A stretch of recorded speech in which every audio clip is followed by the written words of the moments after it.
La ciudad. A medida que se va filtrando información y se recogen pruebas, los allí presentes se dan cuenta de que han estado conviviendo con un asesino en serie. Al principio, nadie se lo podía creer, ni los agentes de policía, ni los vecinos del barrio que estaban allí. Los crímenes de Jeffrey Dahmer aterrorizaron y al mismo tiempo intrigaron al mundo entero. Enseguida se convirtió en uno de los asesinos más famosos de la historia.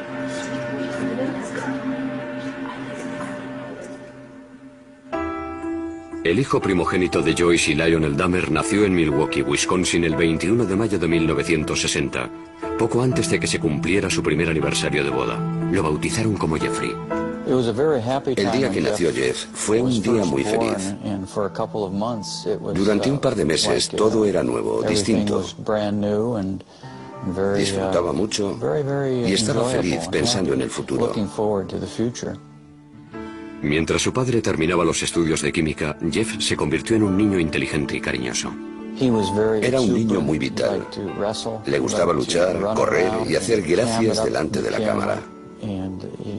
Le gustaba jugar y estar rodeado de otros niños. Era muy extrovertido. Jeff también era un niño tremendamente curioso. Le gustaba jugar con las cosas, tocarlas y estudiar su textura. Parecía que estaba en sintonía con su entorno. Simplemente quería saberlo todo sobre lo que le rodeaba. Pronto empezaron a fascinarle los animales. Una vez, cuando Jeff tenía 4 años, vio cómo su padre recogía los huesos de varios pequeños animales que habían muerto debajo de la casa. Los saqué y los eché en un cubo de metal para luego tirarlos todos juntos. Y al dar contra el fondo, hacían un ruido frío. Jeff cogió unos pocos y los echó también al cubo. Viéndolo así, parece que fue algo macabro, oscuro y siniestro. Pero he de admitir que no era más que curiosidad infantil. Lionel terminó los estudios tras doctorarse en química. Después la familia se trasladó a Ohio y se mudó 3 veces antes de echar raíces en una finca arbolada de más de 8.000 metros cuadrados en la localidad de Bath, a 1 hora en coche al sur de Cleveland. Entonces Lionel empezó a darse cuenta de que Jeff, que antes era tan sociable, se había convertido en un chico tímido y retraído. Parecía que no estaba a gusto con la gente. No se sentía cómodo. Para evitar que pensara en la mudanza, sus padres le regalaron un perro, Frisky, al que quería con locura. Con los conocidos, con el hijo de los vecinos y con su perro, estaba muy relajado. Pero en aquel entonces nos preocupaba que fuera tan tímido y que tuviera cierto complejo de inferioridad. El matrimonio pensó que su hijo necesitaba sentirse importante en la familia, así que le dejó elegir el nombre de su segundo hijo. Jeff le puso David. Lionel también le animaba a participar en actividades en las que se tuviera que relacionar con otros niños. Lo que intentábamos era aficionar a Jeff a distintas actividades, con la idea de que esa afición lo llevara a relacionarse con otras personas, a que interactuara de forma casi forzada. Los fines de semana, padre e hijo trabajaban en el huerto y criaban ovejas para competir con ellas en las ferias de una agrupación juvenil. Para conmemorar sus días de hortelanos, el joven Jeff le regaló a su padre una tarjeta que había hecho con un poema. En la parte de delante hay una foto mía comiéndome una mazorca de maíz y después Jeff puso una frase. Las cidras y las calabazas jamás se podrán comparar a un padre de pelo rizado tan fenomenal. Dice, poema de Jeff, te quiero muchísimo. Cuando Jeff tenía 10 años ingresaron a su madre porque tenía ansiedad. A partir de entonces el matrimonio de sus padres empezó a desmoronarse. Durante la adolescencia continuó sintiendo la misma fascinación hacia los pequeños animales, pero entonces empezó a interesarle cómo eran por dentro. Conozco una historia de la infancia de Dahmer. Fue a pescar con algunos amiguitos de Bath, Ohio. Todos los niños pescaron algo y cuando Jeffrey vio su pez, lo dejó en el embarcadero y lo abrió en canal. Y se quedó fascinado cuando vio lo que había dentro. Por otro lado, coleccionaba animales que encontraba muertos en la carretera. Cogía una bolsa de basura y se recorría las carreteras de campo de Ohio en busca de cadáveres. Jeff llevaba el animal que había encontrado al patio de su casa y allí, escondido entre los árboles, lo diseccionaba. Ahora estoy convencido de que aquello fue el principio de la espiral que lo llevó a hacer lo que hizo. Empezó en la pubertad, cuando tienes las hormonas a flor de piel. Se dedicaba a investigar cómo eran los animales por dentro, al mismo tiempo que se estaba desarrollando su sexualidad. Cuando era un adolescente, Jeff descubrió que solo le atraían sexualmente los hombres. Pero las fantasías en las que tenía relaciones con ellos se mezclaban con otras en las que los asesinaba y descuartizaba. Creo que tenía 14 o 15 años cuando empecé a pensar de forma obsesiva en la violencia mezclada con el sexo. Cada vez era peor. No sabía cómo contárselo a alguien, así que me lo guardé para mí. Una de sus fantasías consistía en tumbarse al lado de un hombre inconsciente. Un día, por primera vez, Jeff decidió convertir una de sus fantasías en realidad. Trazó un plan. Dejaría inconsciente a un vecino que salía a correr dándole con un bate y se tumbaría a su lado. Sin embargo, el día que salió a esperar a su víctima, el vecino no pasó por allí. Jamás volvió a intentarlo. Cuando Jeff estudiaba en el instituto, sus fantasías sexuales lo tenían traumatizado. Para olvidarlas, empezó a beber. Por la mañana, de camino a clase, paraba en casa de un amigo y se llenaba un vaso de algún licor. Recuerdo que me sentaba a su lado a primera hora. Creo que era la clase de historia. Y llevaba un vaso desechable lleno de whisky escocés. Me acuerdo que le pregunté, Jeff, ¿qué es eso? Echó la cabeza para atrás, se lo bebió de un trago y me dijo, un medicamento. Sin embargo, estaba claro que se estaba emborrachando a las 8 de la mañana. Mientras, en casa, el matrimonio de sus padres se desmoronaba. Cuando las discusiones subían de tono, se escondía entre los árboles del patio y les daba los troncos con algún palo. Salía de mi casa y me iba al bosque. Allí refunfuñaba y me lamentaba. No entendía por qué su relación era tan mala. Era un joven distante con pocas aficiones y ningún buen amigo, pero aún conservaba el sentido del humor. La mayoría de las veces se reía de sí mismo. Se ganó la reputación de payaso de la clase. En el instituto, cuando alguien se comportaba de forma rara o inesperada, decían que había hecho un Dahmer. De repente ibas por el pasillo y oías a alguien gritar, chillar y correr. Era Jeff Dahmer, que iba corriendo moviendo los brazos y gritando, simulacro de huracán, todos a cubierto. En una ocasión, Jeff les cobró algo de dinero a sus compañeros a cambio de montar un espectáculo en el centro comercial. Una mujer estaba regalando muestras de pipas. Jeff se comió una, luego otra y luego otra. Se comportaba como un chico muy educado, como siempre. Entonces, de repente, las empezó a escupir y a decir a voz en grito, soy alérgico, soy alérgico. Después se fue corriendo. Durante el primer año de instituto, Jeff fue de excursión a Washington, D.C. Jeff dijo, tengo una idea, vamos a ver al vicepresidente. Y todos nos echamos a reír y le contestamos, sí, claro, al vicepresidente. Jeff se fue a una cabina, y cuando volvió les dijo que dentro de 2 horas lo recibirían en el despacho del vicepresidente Walter Mondale. Les explicó que éramos estudiantes de un instituto de Ohio y que estábamos haciendo un reportaje para nuestro periódico. Les dijo que íbamos a estar una semana en Washington y que si podíamos hablar con alguien del despacho del vicepresidente. Dahmer tenía mucha labia y consiguió que lo invitaran a él y a sus compañeros al edificio Eisenhower para conocer a Mondale. En clase, Jeff era considerado un estudiante modelo. Era muy educado con los adultos, vestía muy bien y trataba con mucho respeto a los profesores. También hacía los deberes. Sacaba sobresaliente cuando quería y otras veces se saltaba las clases porque no le interesaban. Sabía ser muy educado y tenía muy buenos modales. Respondía, sí señor, no señor, a los profesores. Poco a poco perfeccionó su habilidad para engañar a los que tenían autoridad sobre él, pero con el tiempo a Jeff dejaron de interesarle las notas y el instituto. Nadie sabía qué se le pasaba por la cabeza, porque no se abría a nadie. No tenía buenos amigos. Y a medida que íbamos pasando de curso, iba dejando a un lado la vida social. En ese instituto cercano a Bath, Ohio, Jeffrey se convirtió en un alcohólico y un marginado. Era objeto de burla del resto de los alumnos. Creo que no conectaba con nadie, que no tenía ningún amigo de verdad. Si no tienes ningún amigo, acabas guardándote muchas cosas y desarrollando muchas fantasías. El siguiente paso es pensar que alguna de esas fantasías puede ser real.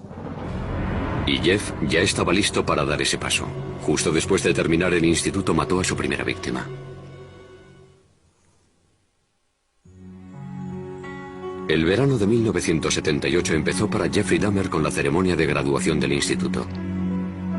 A partir de ahí fue de mal en peor.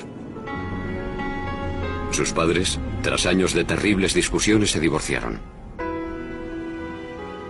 El padre de Jeffrey, Lionel, se marchó a vivir a un motel cercano a la casa familiar.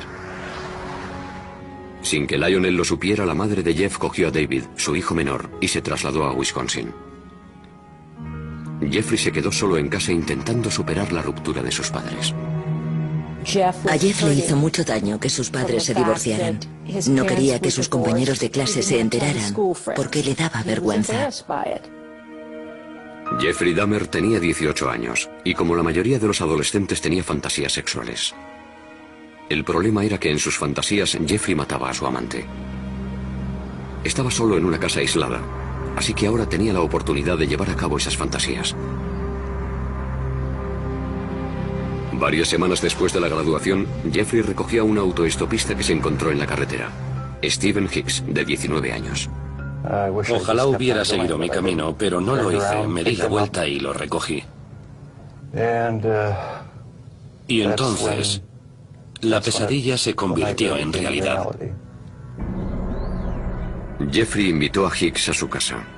Bebieron cerveza y pasaron un par de horas juntos. Después, Hicks le dijo que tenía que irse, pero Jeffrey no quería estar solo.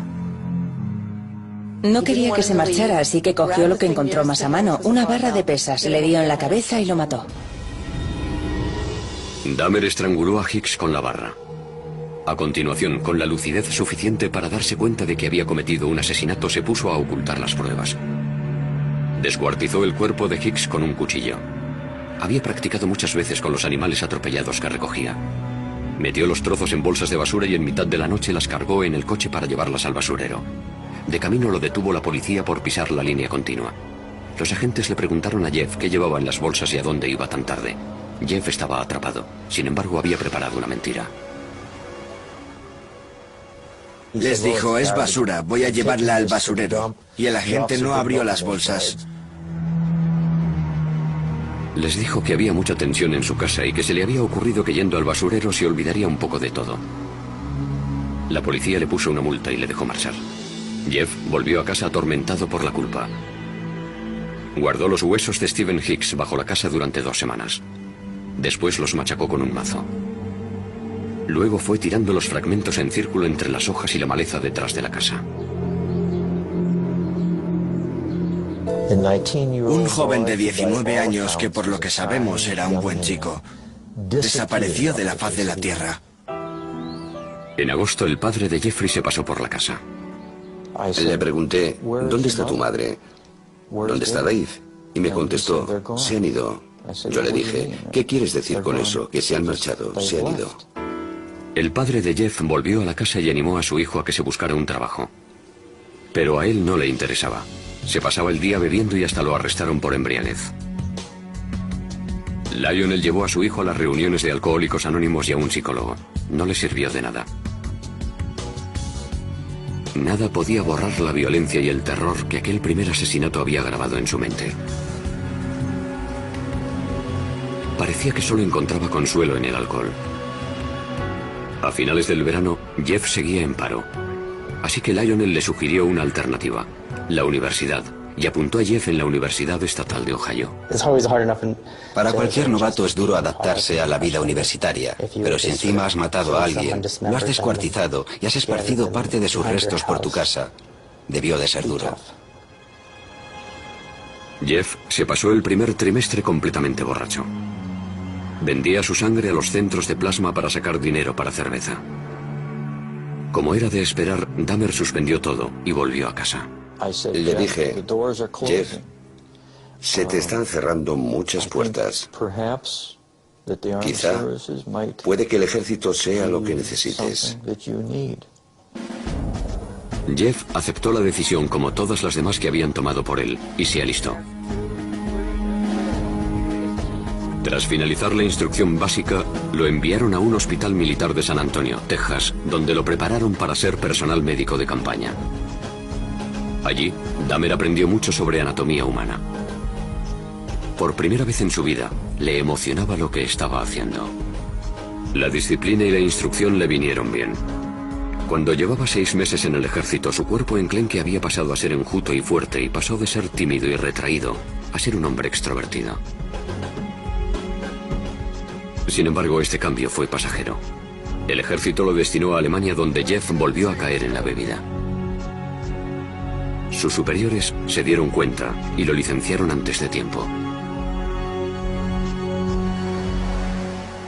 Jeff se marchó directamente a Miami Beach sin comunicárselo a su familia. Encontró trabajo en una sandwichería y se instaló en un motel. Cuando se gastaba tanto en bebida que no podía pagarse la habitación, Jeff empezó a dormir en la playa. Una noche, una rata enorme se le subió encima y Jeff se llevó un susto tremendo. Aquel día nos llamó y nos dijo que necesitaba dinero. Le dije, no te mandaré dinero, pero sí un billete de avión para que vuelvas a casa. Fui a recogerlo al aeropuerto de Cleveland y llegó con una sonrisa en el rostro. Pero cuando me acerqué a él, me di cuenta de que no sonreía de felicidad, sino porque estaba ebrio. Lionel intentó ayudar a su hijo alcohólico. Intentamos que fuera un psicólogo. Lionel lo llevaba en coche hasta la consulta y veía cómo entraba por la puerta. Tiempo después, Jeff nos dijo que cuando Lionel se marchaba salía por la puerta de atrás y se daba una vuelta por el centro. Sin saber qué más hacer, Lionel mandó a Jeff a vivir a una localidad cercana a Milwaukee con su abuela. Jeffrey estaba más unido a su abuela que a nadie en el mundo. Pasó por un periodo de estabilidad cuando se fue a vivir a su casa. Jeff hizo un esfuerzo por encarrilar su vida. Dejó de beber. Comenzó a ir a la iglesia y luchó contra su tendencia homosexual que él creía inmoral, lo que al final le llevó a fantasear una vez más con el asesinato. Encontró varios trabajos. Primero en un banco de sangre y después en el turno de noche de una fábrica de chocolate. Sin embargo, este estilo de vida, de ir a la iglesia y vivir con rectitud, como él lo llamaba, no duró mucho. Cuando llevaba 3 años viviendo tranquilamente en casa de su abuela, Jeff tuvo que enfrentarse a sus miedos. En la biblioteca, un hombre le entregó una nota en la que le ofrecía favores sexuales. Dahmer le rechazó, pero años después dijo que aquella nota fue un punto de inflexión. Le despertó los deseos sexuales que había reprimido. Quería la compañía de otro hombre sumiso que colmara su apetito sexual, pero no le interesaban las necesidades de nadie más. Jeffrey encontró un compañero sumiso perfecto. Robó el maniquí de una tienda. Lo tenía guardado en el armario y lo sacaba para masturbarse encima de él. En ese momento, Dahmer ya barajaba la idea de tener una pareja a la que pudiera controlar totalmente. Su abuela lo encontró y le insistió para que lo tirara. Las noches que libraba, Jeff se dedicaba a conocer el ambiente gay de Milwaukee. Curioseaba en los sex shops e iba a las saunas. Las saunas eran perfectas para aquellos hombres que buscaban relaciones sexuales anónimas. Para que sus parejas fueran sumisas, Jeffrey les echaba somníferos en la bebida. Lo único que le estimulaba y le excitaba de verdad era que su pareja no tuviera voluntad. Cuando se quedaban inconscientes, se tumbaba a su lado y escuchaba los sonidos que emitía su cuerpo. Los latidos del corazón, el estómago. Sin embargo, aquellas experiencias se terminaron de repente cuando un hombre sufrió una sobredosis y estuvo una semana ingresado. Le pidieron a Jeff que no volviera por allí. Pronto descubrió los bares y discotecas de ambiente de Milwaukee que se convirtieron en el coto de caza favorito del asesino.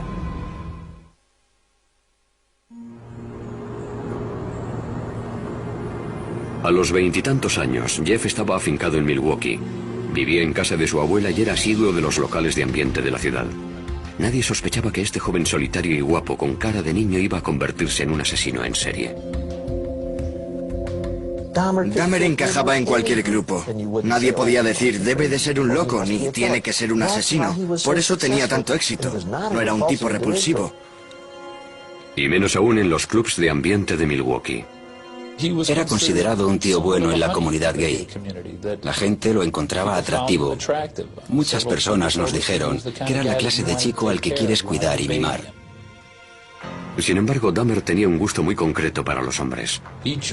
Los elegía por su cuerpo. Le gustaban los hombres altos, musculosos y delgados. No le importaba que fueran negros, blancos, amarillos, indios o mulatos. Si le parecían atractivos, intentaba ligárselos. En noviembre de 1987, Dahmer conoció a Steve Tuomi, un joven de 25 años en un club del centro llamado 219.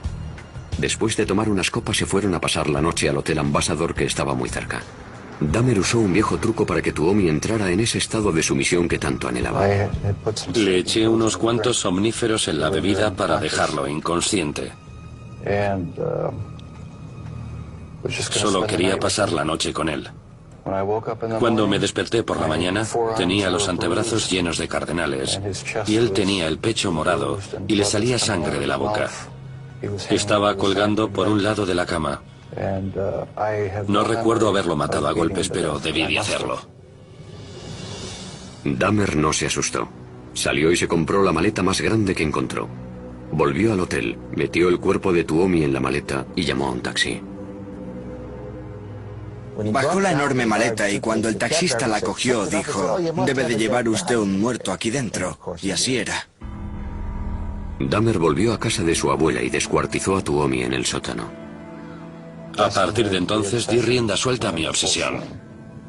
Decidió que tras haber matado a una segunda persona, no volvería a intentar controlar sus deseos, que permitiría que controlaran sus actos por completo, que cedería ante ellos. Después de aquello dedicó su vida a complacer ese deseo sexual tan grande. Dahmer volvió a los clubs con la intención de asesinar y descuartizar a los hombres que conquistara. En la parada de autobús que hay junto al 219 conoció a James Dockstator, un joven de 14 años. Jeff le ofreció $50 por pasar la noche con él y el adolescente aceptó. No le hacía falta secuestrar a nadie ni retenerlo contra su voluntad. Jeffrey Dahmer, al igual que muchos asesinos en serie, era encantador. La pareja cogió el autobús y fue a casa de la abuela de Dahmer. Mientras ella dormía tuvieron relaciones sexuales orales. Después, Jeff drogó y estranguló a su acompañante. Afirmaba que de ninguna de las maneras pretendía hacer daño a nadie, por raro que parezca. Estrangulaba a todas sus víctimas porque le parecía la forma más humana de matarlos. Con Dockstator, Dahmer exploró sus más oscuras fantasías. Escondió el cadáver en el sótano durante una semana y tuvo relaciones sexuales con él. La mayoría de los asesinos en serie son desviados sexuales. El caso de Dahmer es distinto, porque era un auténtico necrófilo. Quería tener relaciones con personas inconscientes o muertas. Cuando James Dockstator empezó a descomponerse, Dahmer lo descuartizó en el sótano cerca de un sumidero que había en el suelo. 2 meses después, Dahmer conoció a Richard Guerrero, de 22 años, en un bar de Milwaukee. Siguiendo la misma rutina que en ocasiones anteriores, lo drogó y lo estranguló. Pasó unas cuantas horas con el cadáver antes de descuartizarlo y meter los restos del cuerpo en bolsas de basura para que lo recogiera el camión municipal de la basura. La abuela de Jeffrey empezó a preocuparse porque su nieto salía hasta altas horas de la madrugada y tenía un maniquí en la habitación, y porque notaba olores muy extraños en el sótano.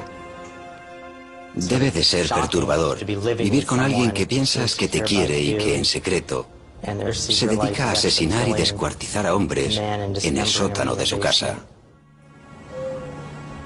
En el verano de 1988 le pidió que se buscara otro sitio donde vivir. Jeffrey alquiló un piso en un barrio del oeste de Milwaukee y aceleró su descenso a los infiernos. Un día se acercó a un niño de 13 años y lo convenció para que fuera a su casa. Lo acarició y el niño se asustó y se fue corriendo. Dahmer fue condenado por agresión sexual. pero los asesinatos seguían siendo su secreto. Le condenaron a 1 año de cárcel en 3er grado. Podía salir a trabajar en la fábrica de chocolate, pero tenía que pasar las noches en la cárcel. 10 días antes de que se hiciera efectiva la sentencia, Dahmer actuó de nuevo. Conoció a Anthony Sears en La Cache, un club de ambiente, y lo mató. Momificó la cabeza y los genitales de Sears y los guardó en la taquilla de su trabajo. Lionel Dahmer seguía preocupado por lo mucho que bebía su hijo. Escribió al juez solicitando que lo incluyeran en un programa de rehabilitación para alcohólicos. Lionel tenía serias dudas sobre las posibilidades de Jeff cuando saliera a la calle. No lo enviaron a ningún programa y Jeffrey terminó su condena 2 meses antes de lo previsto. Se trasladó a otro barrio humilde de Milwaukee. El alquiler de los apartamentos Oxford era barato y además estaban cerca de los clubs de ambiente.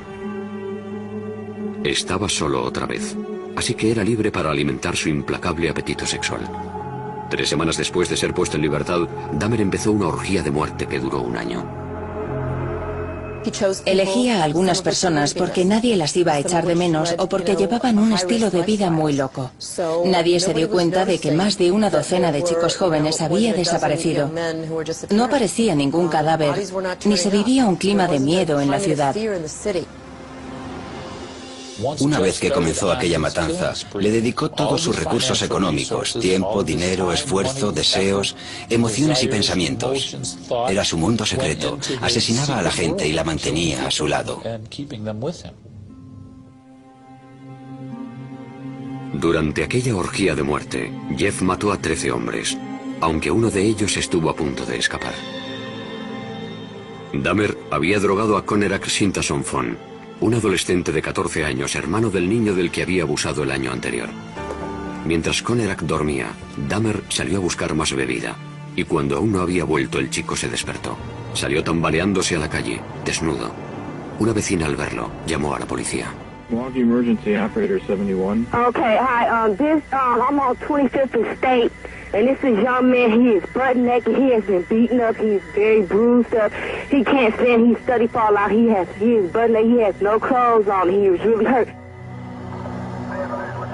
Cuando llegó la policía, Dahmer ya había vuelto de comprar cerveza, y al igual que había hecho con la policía de Bath tras su primer asesinato, urdió una astuta mentira. Nada más llegar, interviene y dice que el chico es su amante y que simplemente está borracho, que se lo lleva con él a casa. Llevó a los agentes a su casa y les enseñó las Polaroids que le había hecho al adolescente, las cuales, según él, demostraban que tenían una relación. La policía pensó que el joven de 14 años era mayor de edad y lo dejó con Dahmer. En el informe dijeron que había sido una pelea de amantes. En cuanto los agentes se marcharon, Dahmer asesinó al chico.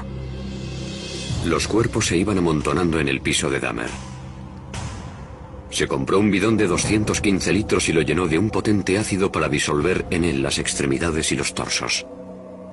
Después de varias semanas en el ácido, los restos humanos se convirtieron en lodo, que tiró al retrete o por el desagüe de la bañera. Por otro lado, Jeffrey separó la piel de los huesos hirviéndolos en la cocina. Un olor extraño y ácido a muerte invadió el edificio. Muchos de los inquilinos detectaron que el olor procedía de la puerta de Dahmer. Recuerdo que le dije a mi marido, no sé qué estará preparando Jeff, pero es rarísimo. Jeff nunca compraba verdura, así que me preguntaba qué estaría cocinando, porque olía a callos. Los callos tienen un olor muy particular y desagradable. A Dahmer le asustaba estar solo. No quería que sus parejas le dejaran, ni después de haber muerto. Descuartizaba a sus víctimas y les sacaba varias fotos a lo largo del proceso que luego guardaba. Además, conservaba partes de dichas personas como trofeo. Una cosa llevaba a la otra. Cada vez tenía que hacer cosas más extrañas para satisfacer mis instintos. Diseñó un santuario con huesos del esqueleto y calaveras, pero aún no había encontrado a su compañero perfecto. Un hombre totalmente sumiso que estuviera vivo y no se descompusiera. A algunas de sus víctimas, cuando aún estaban vivas, les hizo un pequeño agujero en el cráneo con un taladro y les inyectó ácido en el cerebro. Quería que siguieran con él, pero que apenas tuvieran control sobre su cuerpo y que no pudieran hablar. Según Dahmer, ninguno de estos zombies experimentales sobrevivió más de un día. Puede que en un último intento por mantener a esos hombres a su lado, empezara a comérselos. De este modo, sentía que eran una parte permanente de mí. Además, tenía curiosidad por saber cómo sería. Sentía que iban a convertirse en parte de mí. Comérmelos me producía placer sexual. A lo largo de ese año en el que cometió tantos asesinatos despiadados, Dahmer seguía comportándose con aparente normalidad. En este vídeo que se grabó en Acción de Gracias en casa de su abuela, Dahmer habla tranquilamente con su padre. Well, you're looking good. Grandma was saying that she thought that you got quite a bit thinner, but you look fit. I don't know. Well, I've been surviving mostly on McDonald's food. It's just so much easier just to pop into the restaurant. But yeah, like I've said before, it gets too expensive, and it does. I have to start eating at home more. Es increíble que pudiera sentarse allí y actuara como si no hubiera hecho nada, con la chaqueta puesta y hablando con entusiasmo de su trabajo. Muy inteligente. Es impresionante lo que un ser humano puede ocultarle a otro ser humano. A pesar de que a los que le rodeaban les parecía un hombre normal, pronto saldría a la luz la vida secreta de Jeffrey Dahmer.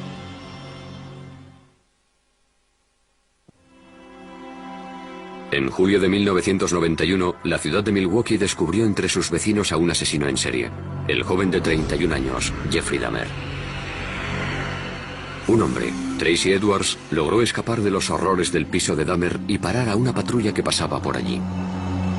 Cuando los agentes entraron en el piso, encontraron 83 polaroids de cadáveres en distintas etapas del proceso de descuartizado. En la cocina, descubrirían cosas aún más impactantes. Cuando los agentes entraron a su casa aquella noche, encontraron la cabeza de una de las víctimas en el frigorífico. También encontraron restos de cadáveres que Jeff había guardado en un congelador. Uno de los agentes abrió el congelador y oyó un grito. Más tarde se dio cuenta de que había sido él el que había gritado. Las cámaras de televisión grababan mientras sacaban lo que quedaba de las víctimas. Un bidón de 215 litros que contenía los torsos de 3 hombres. Un congelador con extremidades y carne, y ollas de metal con manos y genitales momificados. Lo que vimos aquella noche fue horrible. Nadie se podía creer que, en primer lugar, hubiera guardado todo aquello y, en segundo lugar, cómo pudo hacerlo sin que nadie se enterara. ¿Cómo era posible que nadie supiera qué estaba pasando exactamente? Esta vez, no había mentira que pudiera librar a Dahmer de la justicia. Andaba como si se sintiera derrotado. Iba con los hombros caídos y la cabeza agachada. Sudaba muchísimo y emitía una especie de débil quejido, similar al llanto de un bebé. En comisaría, la policía procedió a realizar un interrogatorio maratoniano al supuesto asesino. Al principio, Dahmer culpó a la bebida y dijo que no le habrían pillado si no hubiera estado tan borracho. Estaba claro que tenía miedo.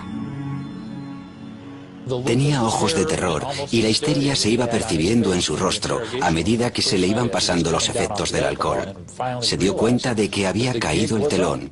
Lo habían cogido. Cuando Dahmer recuperó la sobriedad, empezó a dar horripilantes detalles que nadie se esperaba oír. Dijo lo siguiente: cuando le cuente lo que le voy a contar se va a hacer famoso. Le intenté explicar: mira, Jeff, nada de lo que me digas me va a asustar. Y se rió al oírme. Me contestó: no tienes ni idea de lo que he hecho. Dahmer pasó las siguientes 6 semanas contándoles a los inspectores cómo había asesinado a 17 hombres. La confesión tenía 159 páginas. Para Dahmer fue una experiencia catártica. Por fin pudo sacarse de dentro lo que llevaba escondiendo 13 años. Partiendo de la información de la confesión, los investigadores regresaron a Bath, la ciudad de Ohio donde Dahmer había pasado su infancia. Allí recogieron con un rastrillo los huesos machacados de Stephen Hicks, la primera víctima de Dahmer. El forense del condado de Milwaukee comenzó a unir las cabezas a los cuerpos. Y la policía, la penosa tarea de dar la noticia a las familias. Dahmer se declaró culpable, pero adujo locura. Lo único que tuvo que decidir el jurado fue si estaba cuerdo o no. Era evidente que la defensa iba a alegar locura. ¿Qué iban a alegar si no? ¿Defensa propia? ¿Que no sabían cómo habían llegado los cuerpos hasta su casa? En Wisconsin no se aplica la pena de muerte, así que si el jurado decidía que estaba cuerdo, pasaría el resto de su vida en la cárcel. Si decidía que estaba loco, lo encerrarían en una institución para enfermos mentales. Ni siquiera el propio Dahmer comprendía por qué disfrutaba tanto matando. Jeffrey pensaba que era tan malo que era el propio demonio. Sabía que le sucedía algo malo, aunque no sabía qué. Sin embargo, nunca se había definido como un loco. El hombre que entró en la sala de aquel juzgado de Milwaukee en enero de 1992 parecía completamente normal. Hasta que el inspector Dennis Murphy leyó su confesión. He related this was a person he really liked. He indicated that he had filleted his heart and kept it in the freezer, and he also kept his bicep. He indicated that he had eaten the thigh muscle of this subject, but it was so tough he could hardly chew it. He then purchased a meat tenderizer and used it on the bicep. El padre de Dahmer, Lionel, estaba sentado en la sala al lado de su segunda esposa, Shari, sin poder dar crédito a lo que estaba oyendo. Nadie nos preparó para el golpe, ni nos advirtió de los detalles que íbamos a escuchar. ¿Cómo era posible? ¿Cómo era posible que no me hubiera enterado de nada? A pesar de lo horrendos que eran los crímenes de Dahmer, el país estaba fascinado. Fue increíble la fascinación que despertó. Recuerdo que un sábado me quedé impresionada porque allí al lado se celebraba también la feria del automóvil y había familias enteras que cogían la bolsa que les daban en la feria y hacían cola para pasar por los detectores de metal. Querían entrar a ver al asesino en serie. La naturaleza de los delitos que había cometido Dahmer parecía una prueba irrefutable de su locura. Como si no se podía explicar que un hombre tuviera relaciones sexuales con cadáveres, que los descuartizara y se los comiera, y todo para obtener placer sexual. Sin embargo, la definición legal de locura es muy estricta. Los abogados de Dahmer tenían que demostrar dos cosas: que padecía una enfermedad mental y que dicha enfermedad le impedía diferenciar el bien del mal. La necrofilia, una obsesión que te obliga a tener relaciones con cadáveres, se considera una disfunción sexual. Pero no quiere decir que el sujeto que la padece esté legalmente loco. Adujo que el impulso necrofílico era tan grande que no podía controlarlo. Pero en Estados Unidos eso no se considera un eximente, del mismo modo que no lo es el impulso pedófilo que lleva a un hombre a abusar de los niños. El jurado votó, 10 contra 2, que Jeffrey Dahmer estaba legalmente cuerdo. Algunos parientes de las víctimas de Dahmer asistían al juicio en silencio. Otros lloraban. Antes de dictar sentencia, el juez les permitió hablar ante el tribunal.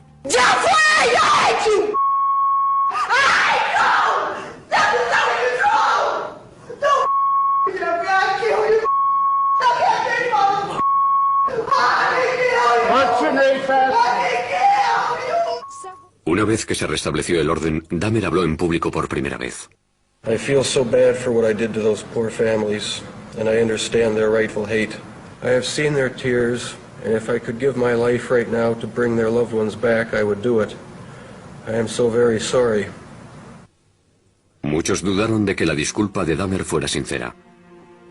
Se preguntaban si un hombre que había matado con tanta frialdad tenía conciencia o era capaz de sentir remordimientos. El juez condenó a Dahmer a 937 años de cárcel. Pero el suplicio solo duró unos pocos años.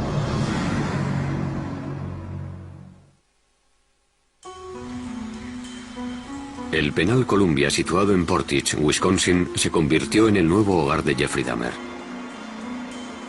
Su piso de los apartamentos Oxford seguía vacío como doloroso recuerdo de los que habían perdido allí la vida. En noviembre de 1992 los demolieron. Dahmer tenía 32 años y dedicaba sus días de recluso a meditar en la celda. Intentaba superar los remordimientos que le producía tener instintos asesinos y buscaba el perdón divino.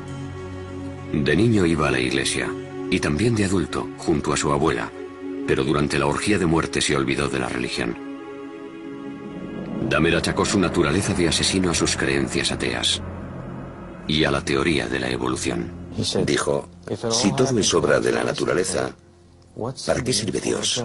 ¿Puedo establecer mis propias reglas? ¿Quién es mi Señor? Yo soy mi propio dueño. Sin embargo, Jeffrey vivía en una contradicción porque siempre creyó que la culpa de todo era del diablo, que se había apoderado de su alma. El asesino en serie se planteó entonces qué le pasaría cuando muriera y decidió que quería ser bautizado. En abril de 1994, el sacerdote de la prisión llamó a Roy Radcliffe, ministro evangelista, para que hablara con el recluso. Era una persona muy simpática.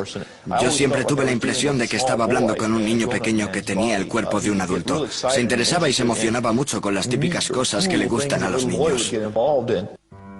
Un mes después, en el centro médico de la prisión, Dahmer fue bautizado en una bañera de hidromasaje. Por el camino pasó al lado de otros reclusos que iban con fregonas, escobas y otros artículos de limpieza. Levantaron la vista y al único que reconocieron fue a Jeff, así que le dijeron como si fueran grandes amigos: «Hola, JD, ¿cómo te va?». Y él contestó: «Me van a bautizar, estoy muy contento». Parecía que Dahmer se estaba transformando en la cárcel. Me preguntaba cosas, me decía, oye, ¿qué tal esto? ¿Qué tal lo otro? Se interesaba y se preocupaba por nosotros. Intentaba ser normal. Se estaba rehumanizando. Sin embargo, Dahmer seguía teniendo oscuras y obsesivas fantasías. En la cárcel admitió que ese instinto seguía dentro de él. Aún sentía el impulso de matar, aún deseaba matar, incluso dentro de la prisión. Seguramente tendré que convivir con él el resto de mi vida. Ojalá se me pasara. Ojalá hubiera una manera de librarme para siempre de estos pensamientos y estas sensaciones. Teresa Smith fue a visitar a Dahmer a la cárcel. Había matado a su hermano Eddie. Lo primero que hizo cuando llegó fue pedirme disculpas por haber matado a mi hermano. Le pregunté, ¿por qué a mi hermano? Me dijo que había visto cómo bailaba Eddie y le había gustado físicamente. Me dijo, me sentía atraído por él. Me contó que lo había estrangulado. Después intentó buscar un método nuevo para conservar el cráneo y el cuerpo. Pero el experimento no funcionó. Así que tuvo que destruirlo. Durante toda su vida adulta, Dahmer había sido un depredador, pero en la cárcel se convirtió en la presa. Ahora el famoso asesino en serie era el objetivo de los otros reclusos. En agosto de 1994 lo atacaron en la capilla de la cárcel con un rudimentario cuchillo. Esa vez sobrevivió. Pero el 28 de noviembre de 1994, Christopher Schaefer, que se apodaba a sí mismo Cristo, golpeó a Dahmer con una barra de metal que cogió del gimnasio de la prisión. Murió de camino al hospital. Yo creo que a nadie le sorprendió que lo asesinaran en la cárcel. Creo que estaba claro que sería el blanco de sus compañeros en cuanto entrara en la cárcel. Una de sus últimas voluntades era que lo incineraran y que entregaran la mitad de sus cenizas a su padre y la otra mitad a su madre. En su testamento escribió: no quiero una placa, ni quiero una tumba, ni un funeral. No quiero nada. Decía, quiero desaparecer. En 1996, el ayuntamiento de Milwaukee recaudó casi $500,000 para comprar la siniestra colección de fotografías y herramientas de Dahmer. Temían que aquellos artículos se usaran para crear un museo sobre el asesino, así que lo quemaron todo. A pesar de que apenas quedan pruebas físicas de lo que hizo, la vida y los crímenes de Jeffrey Dahmer se han convertido en leyenda. De alguna forma, Dahmer ha pasado a formar parte de la cultura popular. Se le compara con nombres como Jack el Destripador. Creo que la gente siempre lo tendrá en mente. Siempre lo tendrá, por así decirlo, en el panteón de los asesinos más terroríficos. En 2002, el director David Jacobson estrenó Dahmer, el carnicero de Milwaukee, una película basada en la vida de Jeffrey. Jacobson pretendía mostrar al espectador el lado más normal del asesino.